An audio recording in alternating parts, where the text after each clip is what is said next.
Jack London. Encender una hoguera. Despuntaba el día frío y gris, desmesuradamente frío y gris, cuando el hombre se alejó del camino principal del Yukón y trepó por el barranco para tomar una senda muy poco transitada y apenas visible que discurría hacia el este a través de un bosque de falsos abetos. La pendiente era muy pronunciada y, con la disculpa de mirar el reloj, el hombre se detuvo a tomar aire tras alcanzar la cima. Eran las 9 en punto. No se veía ni rastro de sol, a pesar de que no había una sola nube en el cielo. Era un día despejado y, sin embargo, la ausencia de sol parecía cubrir la faz de la tierra con un intangible paño mortuorio, una sutil melancolía que oscurecía el día. Al hombre no le preocupaba. Estaba acostumbrado a la ausencia del sol. Llevaba varios días sin verlo y sabía que aún pasarían unas cuantas jornadas antes de que la alegre esfera asomara fugazmente al sur, sobre la línea del horizonte, y desapareciera en cuestión de segundos. Lanzó una mirada al camino por el que había llegado hasta allí. El Yukón, con sus 1600 metros de orilla a orilla, yacía sepultado bajo 1 metro de hielo. Sobre el hielo se acumulaba más de 1 metro de nieve. Todo era un manto blanco e inmaculado, con suaves ondulaciones allí donde las bajas temperaturas habían formado grandes masas de hielo. De norte a sur, hasta donde alcanzaba la vista, la blancura se extendía solo interrumpida por una línea oscura y fina que se curvaba y retorcía al sur, desde la isla cubierta de falsos abetos, y se curvaba y retorcía al norte, donde desaparecía tras otra isla igualmente cubierta de abetos. Esta línea oscura y fina era el camino, la ruta principal, que recorría casi 800 kilómetros en dirección sur hasta el paso de Chilcot, Daya y el Agua Salada, 150 kilómetros en dirección norte hasta Dawson y otros 1600 hasta Nulato, para terminar en St. Michael, a orillas del mar de Bering, a 2400 kilómetros de donde se encontraba. Ninguna de estas cosas, la ruta larga, fina y misteriosa, la ausencia del sol en el cielo, el frío atroz y extraño que todo resultaba en su conjunto, impresionaban al hombre en absoluto. Y no es que estuviera acostumbrado, era un recién llegado al territorio, un checacuo, y aquel sería su primer invierno. Su problema era que carecía de imaginación. Era listo y despierto para las cosas de la vida, pero solo para las cosas. No se adentraba en sus significados.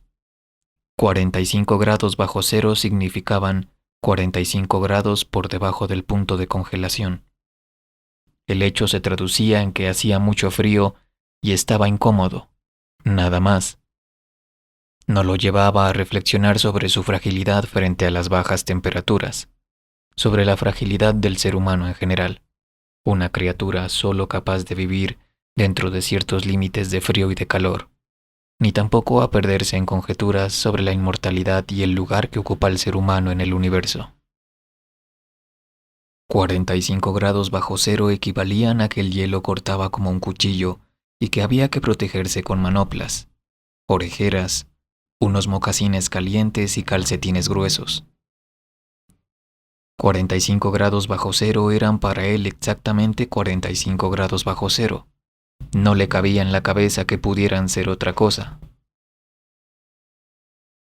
Mientras daba media vuelta para seguir su camino, escupió para ver qué pasaba. Se llevó un sobresalto al oír un chasquido seco, semejante a una explosión. Volvió a escupir, y una vez más la saliva restalló en el aire antes de caer en la nieve. Sabía que a 45 grados bajo cero, la saliva crujía al entrar en contacto con la nieve, pero no que restallara en el aire. Seguramente la temperatura era inferior a 45 bajo cero, aunque ignoraba cuánto. Pero la temperatura no le importaba. Se dirigía a un antiguo campamento situado en la horqueta izquierda del arroyo Henderson, donde lo esperaban sus compañeros. Ellos ya habían llegado atravesando la divisoria del arroyo Indian, mientras que él prefirió dar un rodeo para estudiar la posibilidad de explotar la madera de las islas del Yukón la próxima primavera. Llegaría al campamento a las 6 en punto.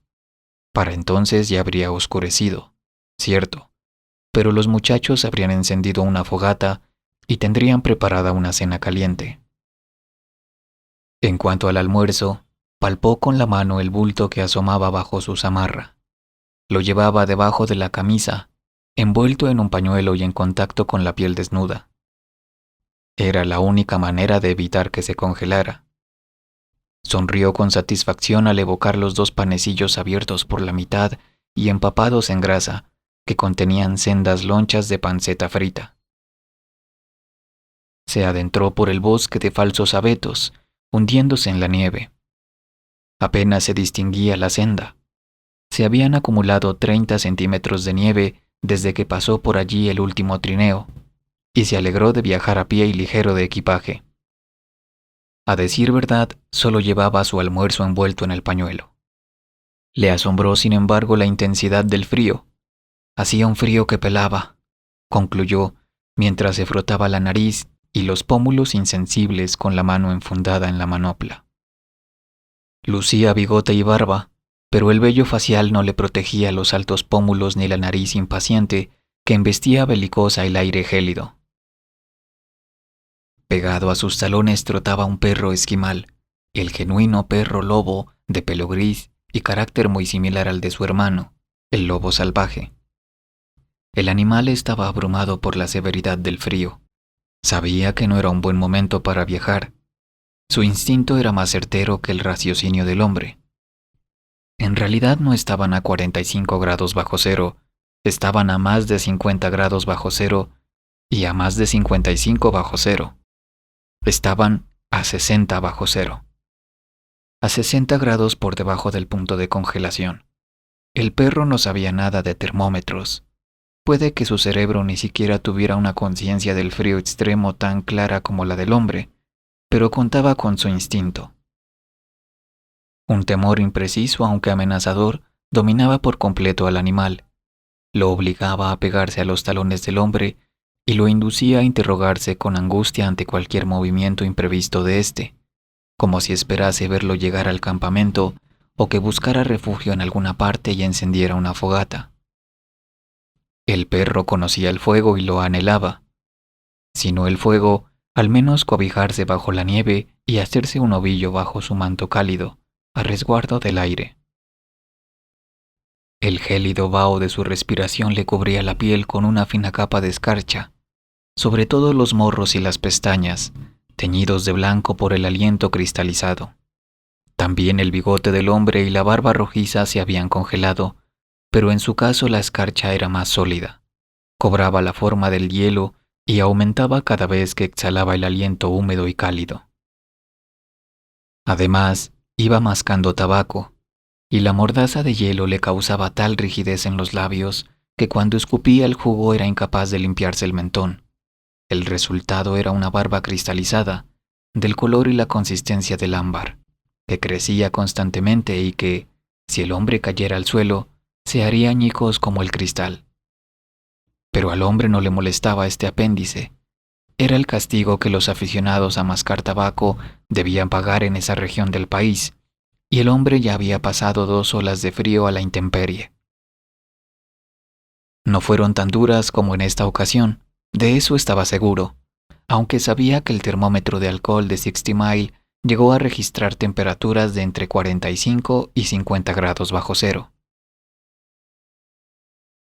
Anduvo varios kilómetros por la planicie del bosque, cruzó una amplia llanura cubierta de matorrales y descendió por un barranco hasta el cauce de un riachuelo. Había llegado al arroyo Henderson y sabía que se hallaba a 16 kilómetros de la bifurcación.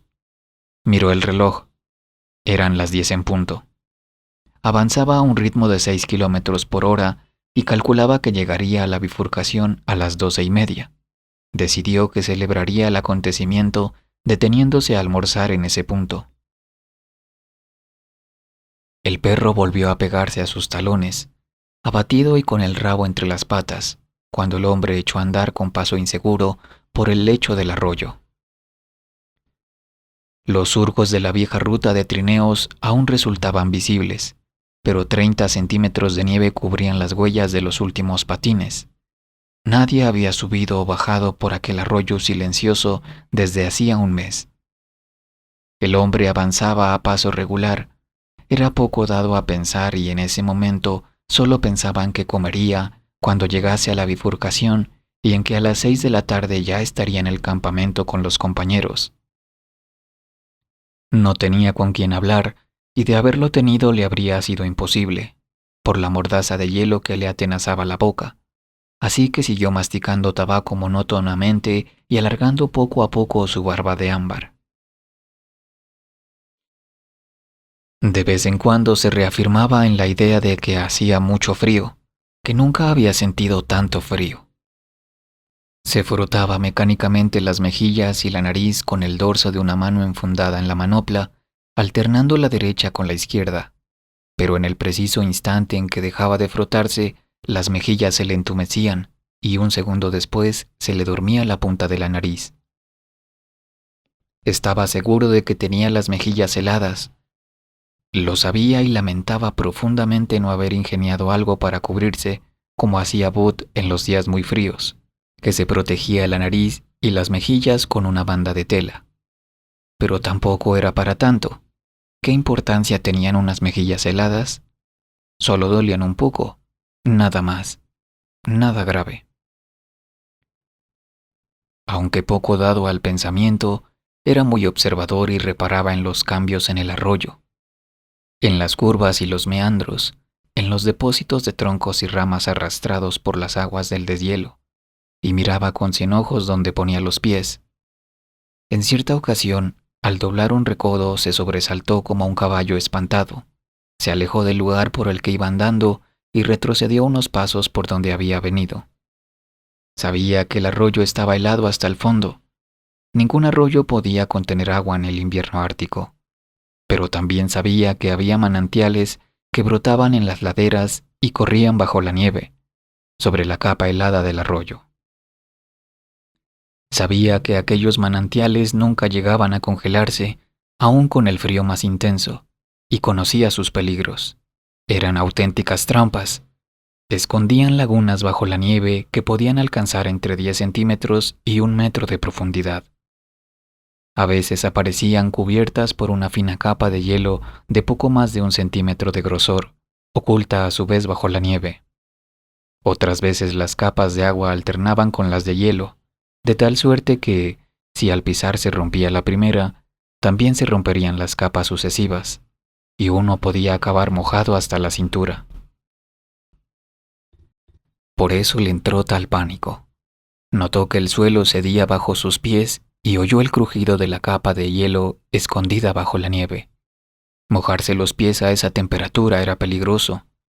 Como mínimo se retrasaría, pues no tendría más remedio que detenerse y encender una fogata para calentarse los pies desnudos mientras se secaban los calcetines y los mocasines.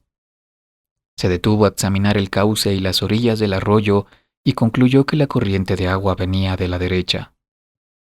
Reflexionó unos instantes, frotándose la nariz y las mejillas, y dio un rodeo hacia la izquierda, pisando con cautela y poniendo a prueba el equilibrio a cada paso que daba. Una vez pasado el peligro, se metió en la boca un puñado de tabaco fresco y reanudó la marcha a un ritmo de 6 kilómetros por hora.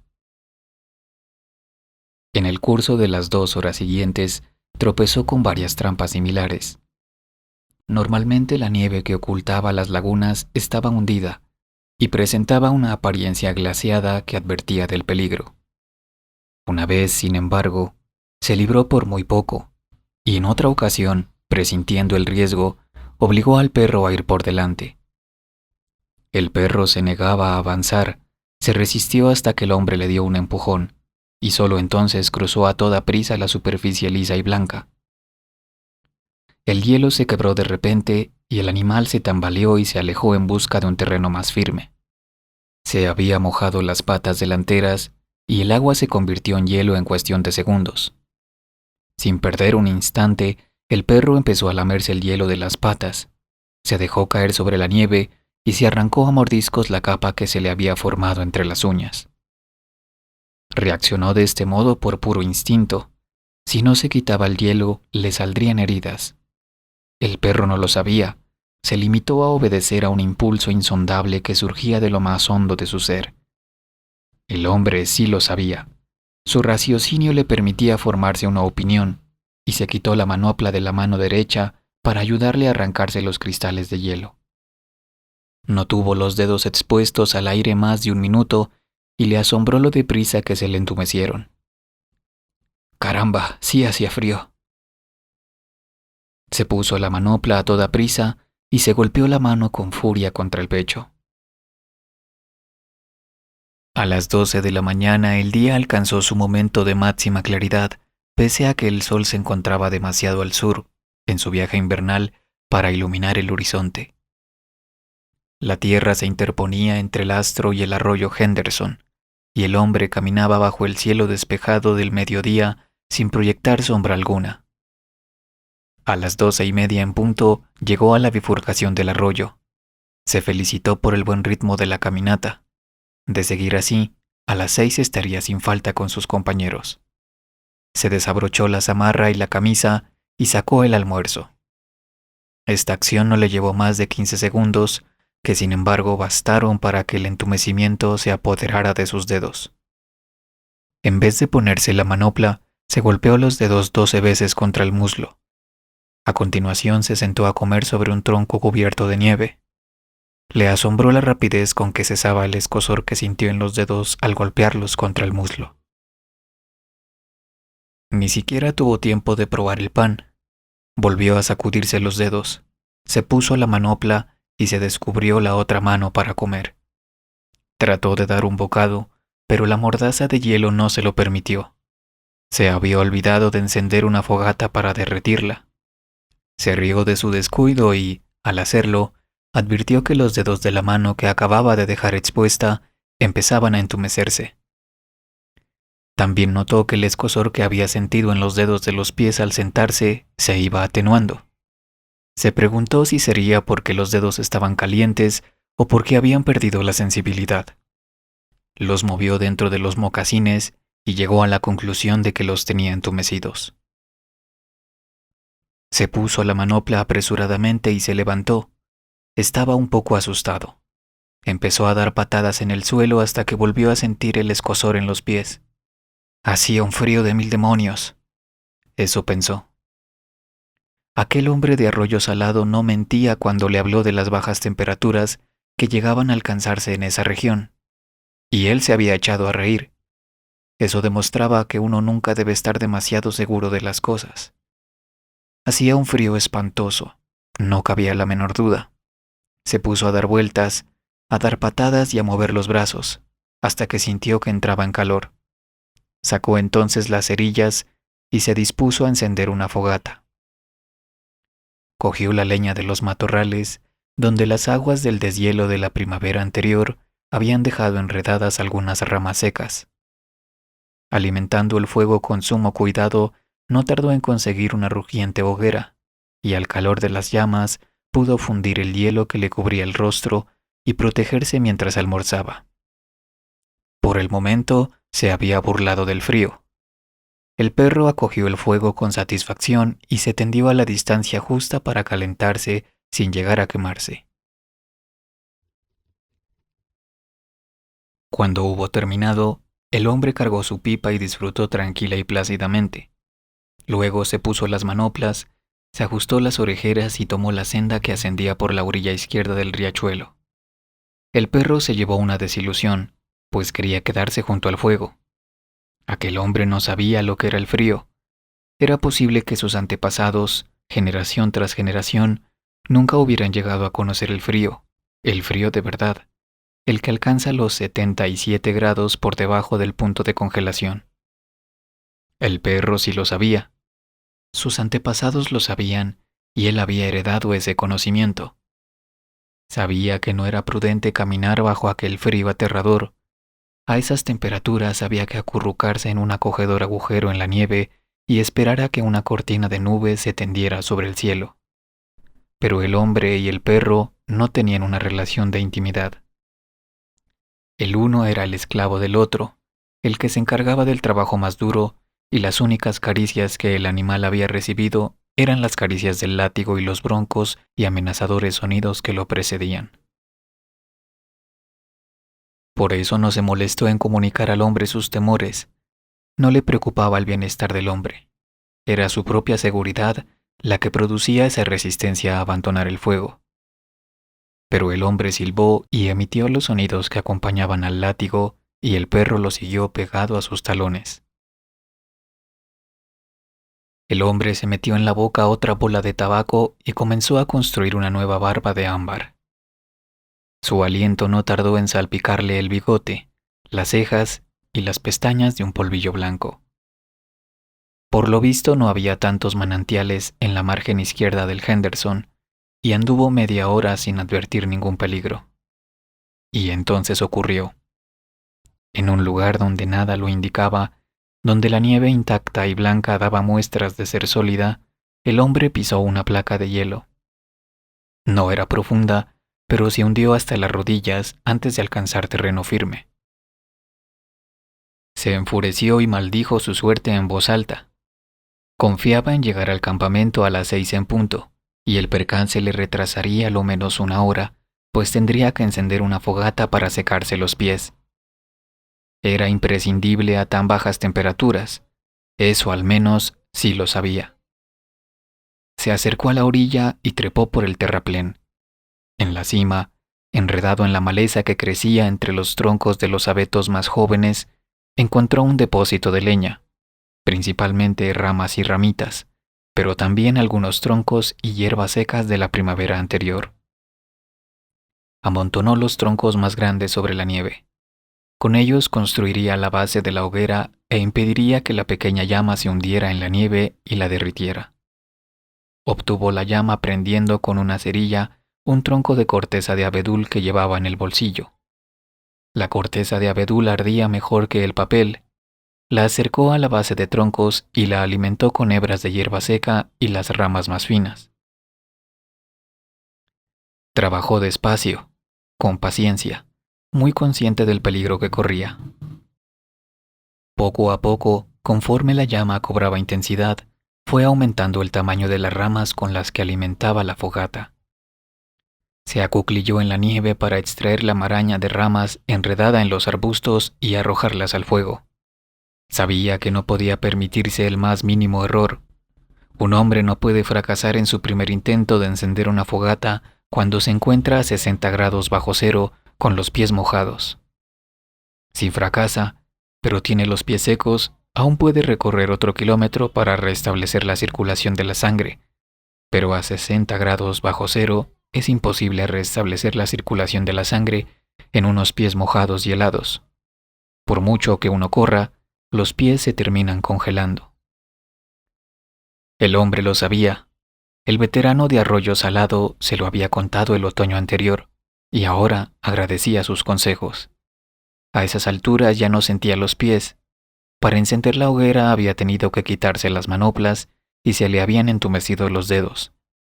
La caminata, a razón de 6 kilómetros por hora, permitió que el corazón siguiera bombeando sangre a las extremidades y la superficie de su cuerpo, pero el ritmo del bombeo disminuyó en el instante en el que se detuvo.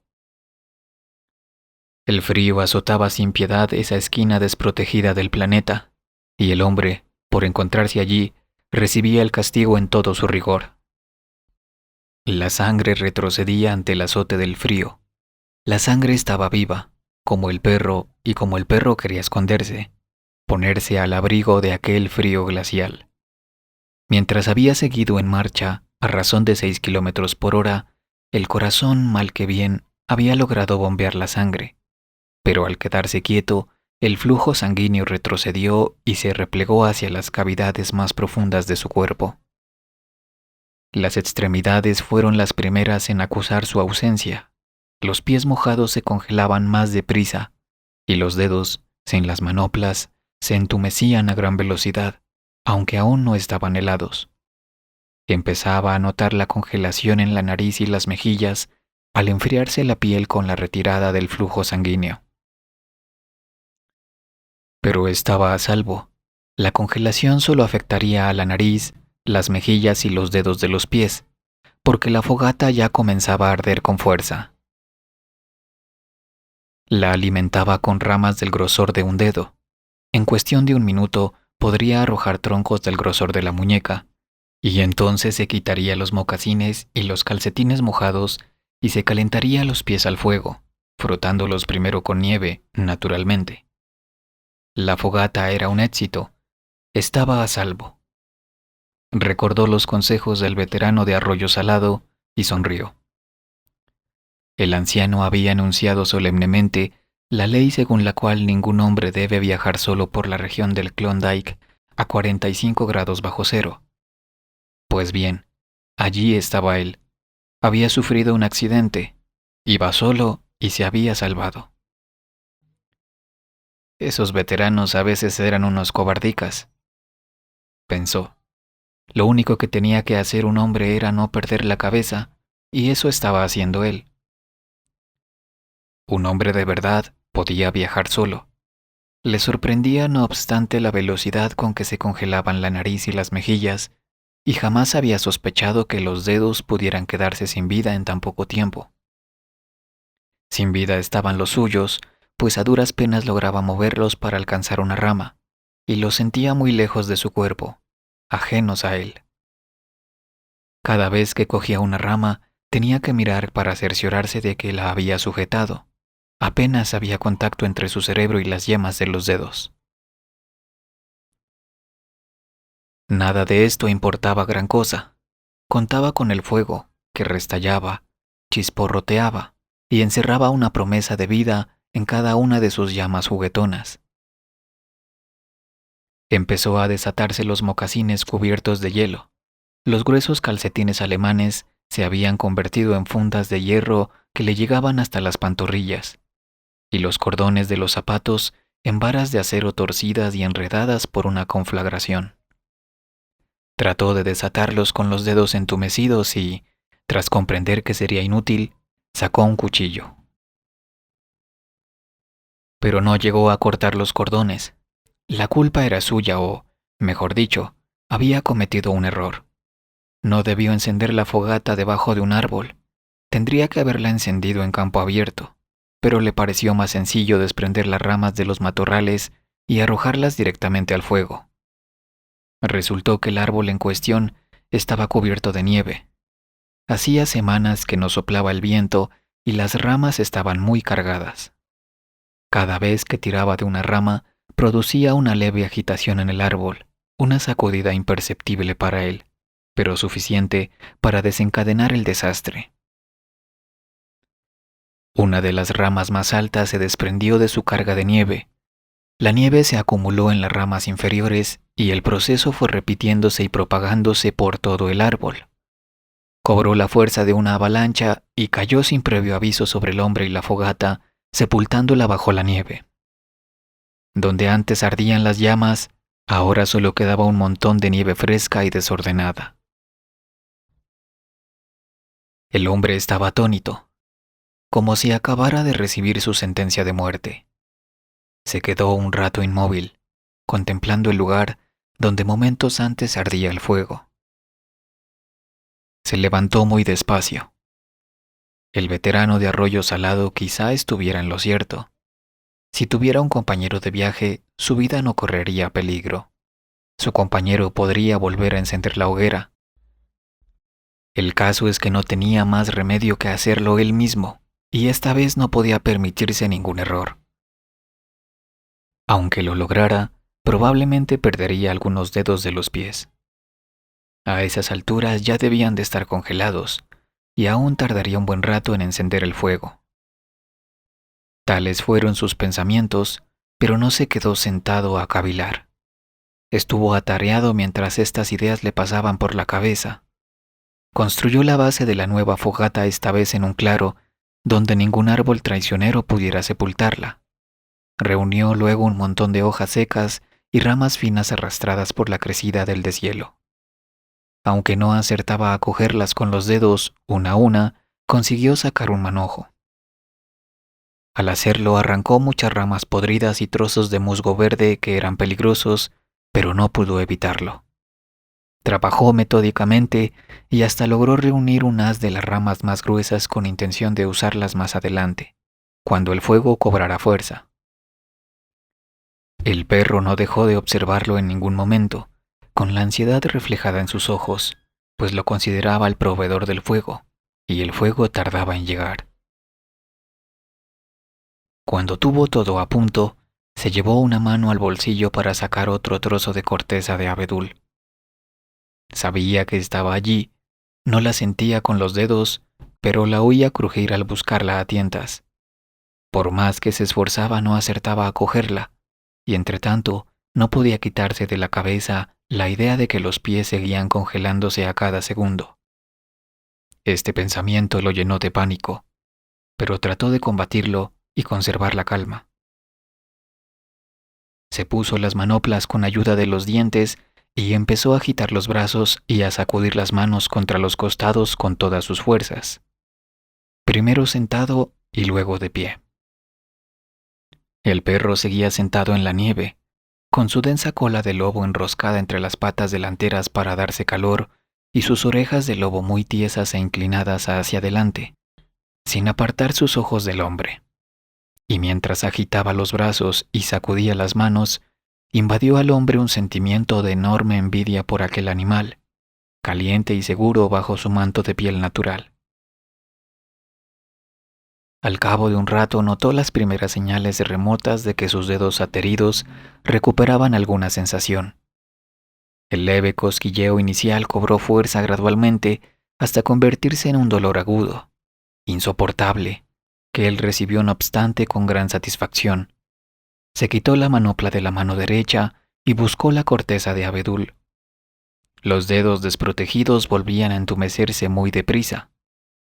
Acto seguido, sacó la caja de fósforos, pero el frío, tremendo, había acabado con la vida de sus dedos.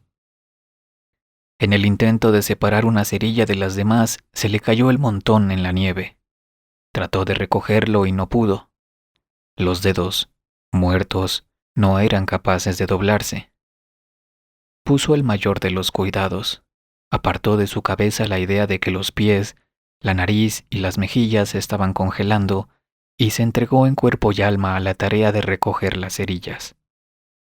Miró con atención, sirviéndose de la vista en lugar del tacto, y cuando comprobó que los dedos estaban a cada lado del montón de cerillas, los cerró, o mejor dicho, quiso cerrarlos, porque los nervios ya no funcionaban y los dedos no obedecieron. Se puso la manopla derecha y se golpeó la rodilla con furia. Luego, con las dos manos enfundadas, recogió el montón de cerillas, mezclado con un puñado de nieve, y se lo puso en el regazo, pero no había avanzado gran cosa. Tras numerosos intentos, sin quitarse las manoplas, por fin logró apresar el montón de cerillas con la base de las manos y llevárselo a la boca. La mordaza de hielo que le cubría los labios crujió y se quebró cuando, tras un violento esfuerzo, consiguió separarlos. Contrajo la mandíbula inferior, curvó hacia adentro el labio superior para que no interfiriera y atrapó el montón entre los dientes con intención de separar una cerilla. Superó la prueba y dejó caer la cerilla sobre el regazo, pero seguía sin avanzar gran cosa. No podía cogerla. Entonces se le ocurrió una idea. La sujetó entre los dientes y la frotó contra la rodilla. 20 veces tuvo que frotar hasta que logró encenderla. Sin soltarla de los dientes acercó la cerilla a la corteza de abedul, pero el azufre que desprendía la llama le entró por la nariz, llegó a sus pulmones y le produjo un ataque de tos. La cerilla cayó en la nieve y se apagó. El veterano de Arroyo Salado tenía razón, pensó, en el momento de desesperación contenida que siguió a este incidente, cuando le aseguró que a 45 grados bajo cero hay que viajar siempre acompañado. Sacudió las manos, mas no logró despertar en ellas ninguna sensación. Se quitó las manoplas con los dientes y atrapó el montón de cerillas con la base de las manos. Los músculos de los brazos aún no se habían congelado y le permitieron sujetar las cerillas con fuerza. A continuación las frotó contra la pierna. 70 fósforos prendieron a la vez. No soplaba viento alguno que pudiera apagarlos. Apartó la cabeza para protegerse del humo sofocante y arrimó el montón de cerillas ardiendo a la corteza de abedul. Mientras lo hacía, tomó conciencia de una sensación en la mano. Se estaba quemando. Olía a carne chamuscada y lo sentía muy dentro de la piel. Esta primera sensación se convirtió en un dolor intenso. Aún así lo soportó, sosteniendo la llama torpemente para prender la corteza de abedul, que no se encendía, porque las manos se interponían en el camino y absorbían la mayor parte del fuego. Cuando no pudo resistir más, separó las manos de golpe. Las cerillas chispotorrearon al caer en la nieve, pero la corteza de abedul había prendido. Comenzó a alimentar la llama con hierbas secas y ramas finas. No podía elegir, pues tenía que cogerlas con la base de las manos. Separaba con los dientes, como buenamente podía, los trozos de musgo verde y madera podrida mezclados con las ramas, y protegía celosamente la llama, pues de esa llama dependía su vida y no podía permitir que pereciera. La sangre se retiró de la superficie de su cuerpo y el hombre empezó a tiritar, de tal modo que sus movimientos se volvieran más torpes. Un trozo de musgo verde cayó sobre su pequeña llama. Probó a apartarlo con los dedos, pero el temblor no le permitía calcular la distancia y terminó desbaratando el núcleo de la hoguera, al separar y desperdigar en el intento las hierbas y las ramas que ya habían prendido. Trató de reunirlas de nuevo, pero por más empeño que puso en la faena, el temblor se salió con la suya y las ramas se dispersaron sin remedio. Cada rama soltó una bocanada de humo y se apagó. El proveedor del fuego había fracasado. Miró en torno con abatimiento y reparó por casualidad en el perro que seguía sentado en la nieve junto a las ruinas de la fogata y se rebullía de inquietud, levantando primero una pata y luego la otra para cambiar alternativamente el peso de su cuerpo con ávida paciencia. Al verlo tuvo una ocurrencia descabellada. Recordó haber oído la historia de un hombre que, atrapado en una tormenta de nieve, mató a un ciervo, lo abrió en canal y se salvó introduciéndose en su cuerpo. Mataría al perro y hundiría las manos en sus cálidas entrañas hasta que el entumecimiento desapareciera. Después podría encender otra fogata. Llamó al perro para que se acercara, pero el animal detectó una extraña nota de temor en la voz del hombre y se asustó, pues nunca lo había oído hablar de ese modo. Algo pasaba, y su naturaleza desconfiada presintió el peligro. Ignoraba cuál era el peligro, mas por alguna razón, en algún rincón de su cerebro, despertó el miedo al hombre. Agachó las orejas y sus movimientos, su inquietud, su manera de rebullirse y de levantar alternativamente las patas delanteras se acrecentaron, pero no se acercó. El hombre se puso a 4 patas y se arrastró hacia él. Tan insólita postura volvió a despertar las sospechas del perro, que se apartó atemorizado. El hombre se sentó un momento en la nieve y luchó por no perder la calma. Acto seguido, se puso las manoplas con ayuda de los dientes y se incorporó. Tuvo que mirar el suelo para cerciorarse de que se había levantado, porque la ausencia de sensibilidad en los pies no le permitía notar el contacto con la tierra. Los recelos del perro se disiparon al ver al hombre erguido, y cuando éste volvió a hablarle en tono autoritario, con el sonido del látigo en su voz, el animal hizo gala de su lealtad y volvió a su lado. Viendo que lo tenía al alcance de la mano, el hombre perdió los nervios. Lanzó los brazos para capturarlo y se llevó una sorpresa mayúscula al descubrir que las manos no respondían, que no podía moverlas y que no sentía los dedos. Había olvidado que estaban congelados y que el proceso se agravaba por momentos. Todo esto ocurrió muy deprisa, y antes de que el animal pudiera escapar, lo atrapó con los brazos. Se sentó en la nieve para agarrarlo bien, porque el perro no paraba de gruñir, de gemir y de forcejear. Pero sujetarlo con los brazos era lo único que podía hacer. Comprendió que no podía matarlo. Era imposible. Con las manos congeladas no podía ni empuñar el cuchillo ni estrangularlo. Lo soltó y el perro huyó corriendo con el rabo entre las patas sin dejar de gruñir. Se detuvo a algo más de 10 metros y examinó al hombre con gesto de curiosidad, las orejas muy erguidas e inclinadas hacia adelante. El hombre se buscó las manos con la mirada y las vio colgadas de los extremos de sus brazos. Le pareció muy raro que tuviera que servirse de los ojos para encontrar sus manos. Empezó a agitar los brazos y a sacudirse las manos contra los costados. Así estuvo 5 minutos, con todas sus fuerzas, hasta que el corazón empezó a bombear la sangre suficiente para detener los temblores. Pero seguía sin sentir las manos. Tenía la sensación de que colgaban como pesos muertos de los extremos de sus brazos, pero si trataba de seguir el rastro de esa sensación, no lo encontraba. Le asaltó el miedo a la muerte, un miedo oscuro y angustioso.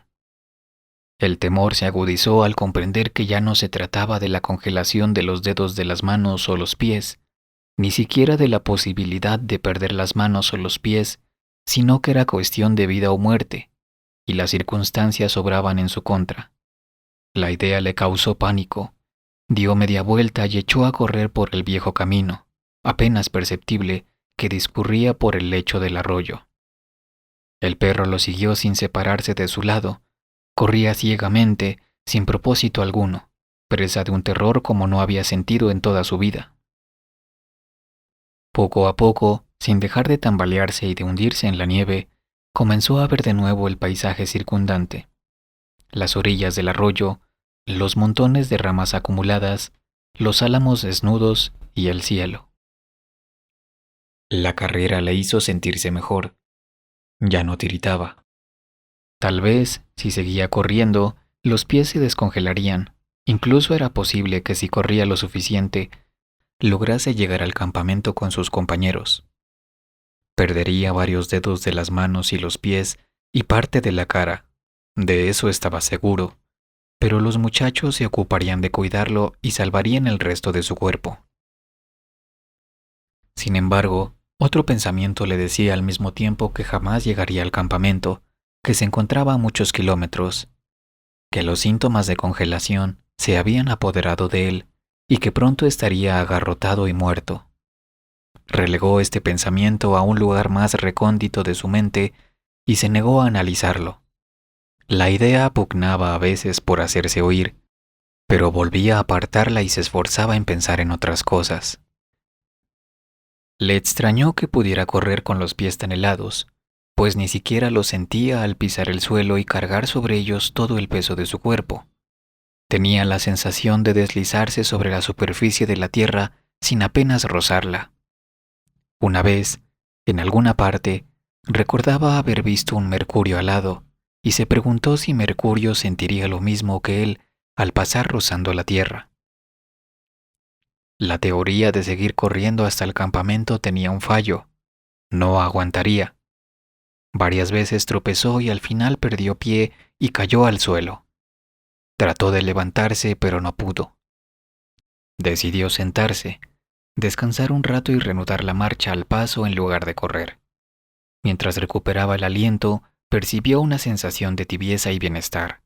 Los temblores habían cesado y hasta le pareció sentir un calor muy agradable en el pecho y el tronco. Sin embargo, cuando se tocaba la nariz o las mejillas, no experimentaba ninguna sensación.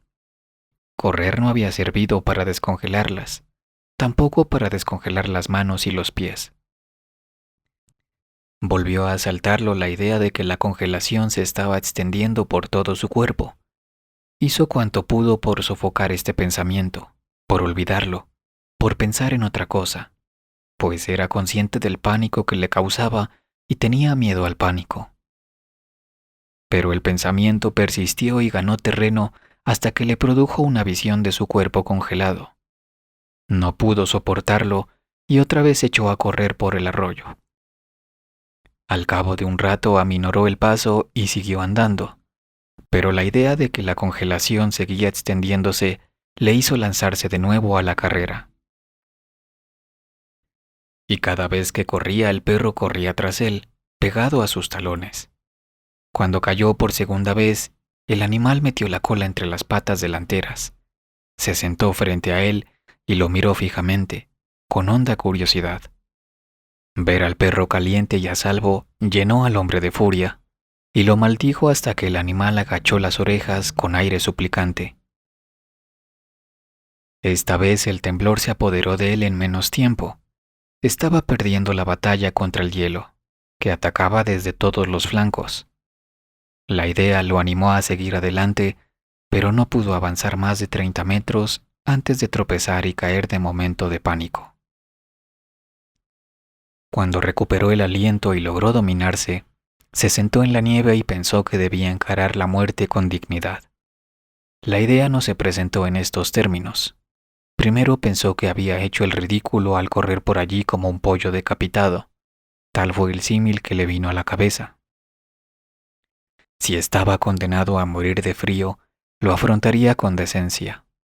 Y con esta nueva paz de espíritu se presentaron los primeros síntomas de sopor. ¡Qué buena idea!, se dijo. Morir mientras dormían. Como anestesiado, la congelación no era tan mala como pensaba la gente. Había muchas maneras peores de morir. Se imaginó que sus compañeros encontrarían su cadáver al día siguiente. De buenas a primeras, se vio avanzando junto a ellos en busca de su propio cuerpo, y todavía con ellos dobló un recodo del camino y se encontró tendido en la nieve. Su cuerpo ya no le pertenecía. Lo había abandonado y se encontraba con los muchachos, contemplándose tendido en la nieve. La verdad es que hacía mucho frío. Cuando volviera a Estados Unidos podría contar a su familia y a sus amigos el frío que hacía. A esta visión le siguió una imagen del veterano de Arroyo Salado. Lo vio con absoluta nitidez, cómodo y caliente, fumando una pipa. Tenías razón, amigo mío, tenías razón, susurró el hombre al veterano de Arroyo Salado. Y se dejó envolver por el sueño más placentero que había conocido en su vida. El perro seguía sentado frente a él, a la espera. El breve día daba paso al largo y lento crepúsculo. Nada indicaba que el hombre fuera a encender una fogata. Además, el perro nunca había visto a un hombre sentado así, en la nieve, sin hacer antes una buena hoguera. A medida que avanzaba el crepúsculo, el ansia del fuego se apoderó del perro, que no paraba de levantar las patas para cambiar el peso de la una a la otra, al tiempo que gemía débilmente y agachaba las orejas presagiando el castigo del hombre. Pero el hombre seguía en silencio. Al cabo de un rato el perro lanzó un gemido más hondo, y aún después se acercó al hombre y detectó el olor de la muerte. Se erizó y retrocedió. Se quedó un poco más a su lado, aullando bajo las estrellas que cabrilleaban en el cielo luminoso y frío. Por fin, dio media vuelta y se alejó por el camino a trote ligero, en dirección al campamento, donde se encontraban los otros proveedores de alimento y de fuego.